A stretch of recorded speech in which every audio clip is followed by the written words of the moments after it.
He flew into Britain without his wife, without his children, and now, insiders say Prince Harry might do something even more shocking. He could refuse to see his own father at all. No meeting, no photo, no reconciliation moment, just silence. So why would a son who spent years fighting to be heard by King Charles suddenly choose to walk away from a one chance to see him? Stay with me, because the reason behind this possible snub says more about Harry's next move than anything he said in public. To understand this moment, you have to go back to April. King Charles was in the United States. Harry was also there. Two men, same country, same continent, and they never met. No explanation given, no statement issued. Just a father and son occupying the same land and choosing distance instead. Fast forward to July 2026.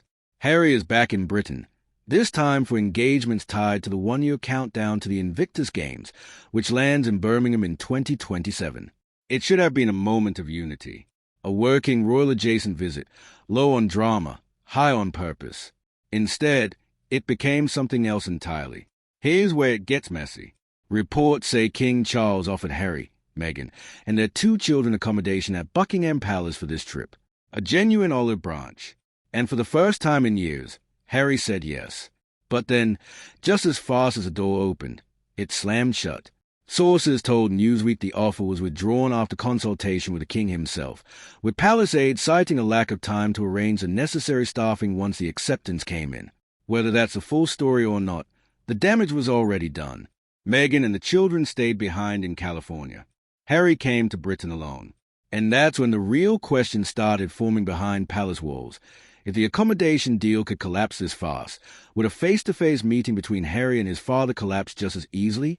This is a part that's got royal watchers talking. According to Palace Intrigue podcast co-founder John McDermott, Harry may deliberately choose not to fit his father into his schedule during this visit, because any meeting between the two of them would instantly overshadow everything else. It wouldn't be a quiet family moment. It would become the headline, the story, the only thing anyone talks about. And Harry, insiders suggest, doesn't want that right now.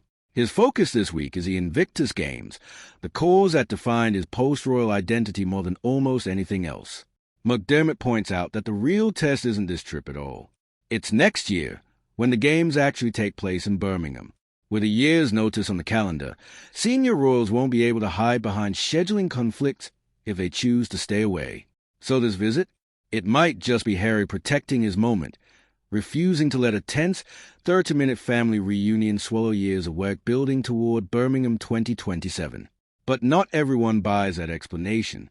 Some are sympathetic to Harry, pointing out that his relationship with brother William is arguably in worse shape, with William reportedly feeling deeply betrayed and having no plans to arrange any meeting during this visit at all.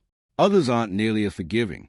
Talk TV's Mark Dolan has openly criticized the situation, and royal correspondent Rupert Bell didn't hold back either, calling the ongoing uncertainty around this trip an endless soap opera, and largely one of Harry's own making.